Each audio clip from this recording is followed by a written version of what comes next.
तो hello guys, तो स्वागत है आपका आज के हमारे इस वीडियो में। तो आज के वीडियो में बात करेंगे कि मैंने अपने आर्टिकल के डे में कल के दिन में क्या क्या चीज़ें सीखी। तो चलिए स्टार्ट करते हैं। बहुत ही इंपॉर्टेंट चीज़ें आज डिस्कस करने वाला हूँ, तो वीडियो को अंत तक देखना ना भूलें। तो सबसे पहले तो बात कर लेते हैं 15 CA की, जिसके बारे में मैं पिछले वीडियोज़ में भी बात कर चुका हूँ कि अगर आप फ़ॉरेन में रेमिटेंस करते हो, फ़ॉरेन में पैसा ट्रांसफ़र करते हैं तो आपको 15 CA भरना पड़ेगा, पर इसकी जो कुछ कंडीशंस है जो आपको देखनी पड़ती है। तो 15 CA हमने फिल कर दिया था अराउंड 5 तारीख को। मतलब सब जो डिटेल, सब जो कुछ डिटेल डालनी रहती है रेमिटेंस की डिटेल, बैंक की डिटेल, किस पार्टी को रेमिटेंस कर रहे हो, किसको मतलब पैसा भेज रहे हो, तो वो सब डिटेल डालनी पड़ती है। तो वो सब डाल दी थी। कल सिर्फ उसको जो वेरीफाई करना रहता है, वेरीफाई के 2-3 मेथड से, जैसे कि आप OTP से कर सकते हो, आप DSC से कर सकते हो। तो मैंने DSC से वेरीफाई किया था।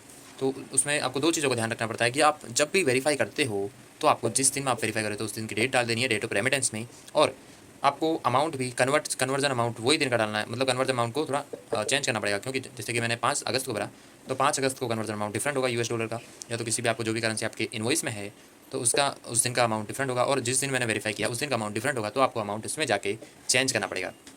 तो चेंज करने के बाद में आप भर सकते हो अपना 15 CA वेरीफाई करके, फिर आपको सबमिशन का मैसेज आ जाता है। तो ये था उसके बारे में, 15 CA के बारे में।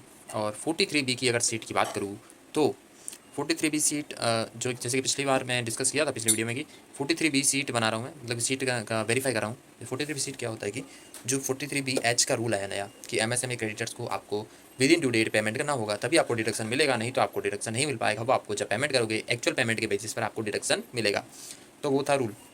तो इसमें क्या था कि आपको क्रेडिटर्स के पास से मंगाना पड़ता है कि कौन कौन से क्रेडिटर्स MSME में रजिस्टर्ड है। अगर रजिस्टर्ड नहीं है तो उनके पास से आपको डिक्लेरेशन मंगानी रहती है।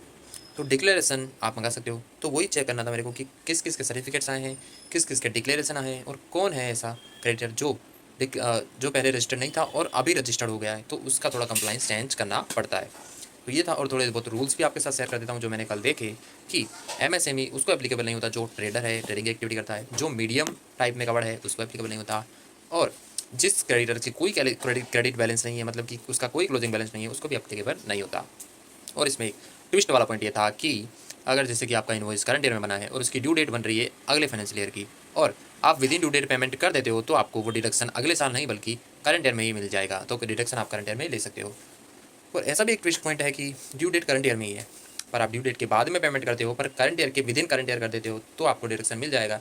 पर आपको एक चीज़ है कि इंटरेस्ट पे करना पड़ सकता है, इंटरेस्ट पे करना आपको पड़ेगा अगर आप ड्यू डेट में पेमेंट नहीं करते। तो ये सब थे MSME के रूल्स। और 15 CA के बारे में आप थोड़ा जान लेना, तो आपको थोड़ा अंडरस्टैंडिंग ज़्यादा मिल जाएगा। तो आज के लिए इतना ही, मिलते हैं अगले वीडियो में।